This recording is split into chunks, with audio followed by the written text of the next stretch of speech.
In Kenya, malaria claims an estimated 10,700 lives every year, according to the US-based Center for Disease Control.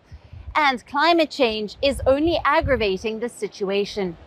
According to the World Health Organization, extreme weather events like heat waves and flooding are influencing the survival of the malaria-carrying anopheles mosquito, that now hope is at hand in the form of a rollout of 2 new vaccines in Africa in 2024 that could curb the transmission.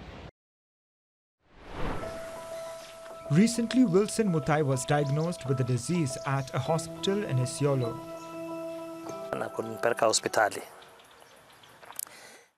I was taken to hospital, and when I got there, a blood test was done and I was found to have malaria.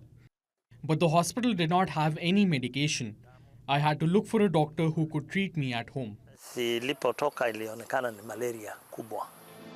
Mutai's friend, who was also suffering from malaria, was not so lucky. He passed away as he could not afford a private doctor. Like Mutai, Kelvin Onkoba, a 25-year-old nursing intern, also had to pay his malaria treatment. Malaria impacted me in terms of it made me miss work for 4 days, which was a big blow for my team and the people from the community because of my skilled work that I usually provide to them. And in terms of my health, malaria affected much my immunity, so I had to readjust my diet by digging deep down my pockets in terms of boosting my immunity. And in terms of the medication weren't available at the facility, so I had to even dig more deeper in the pocket.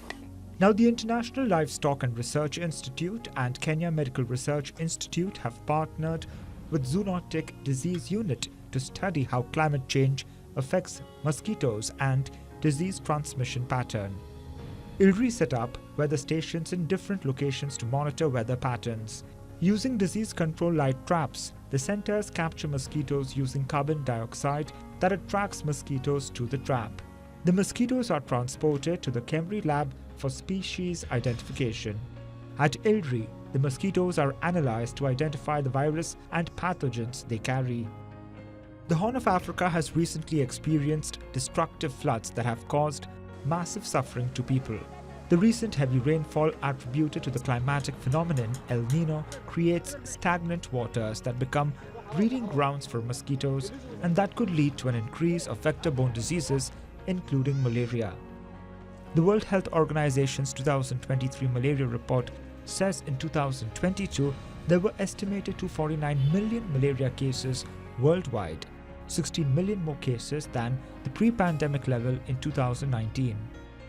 In 2021, WHO endorsed the first malaria vaccine in what it described as a historic effort to end the devastating toll the mosquito-transmitted disease has on Africa.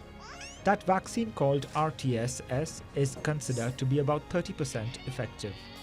This year, the World Health Organization also endorsed a second malaria vaccine called R21 Matrix M. Research suggests the 3-dose vaccine is over 75% effective and that protection from malaria is maintained for at least another year with a booster. Both vaccines are expected to be rolled out in several African countries in 2024. Bureau Report, WION World is One.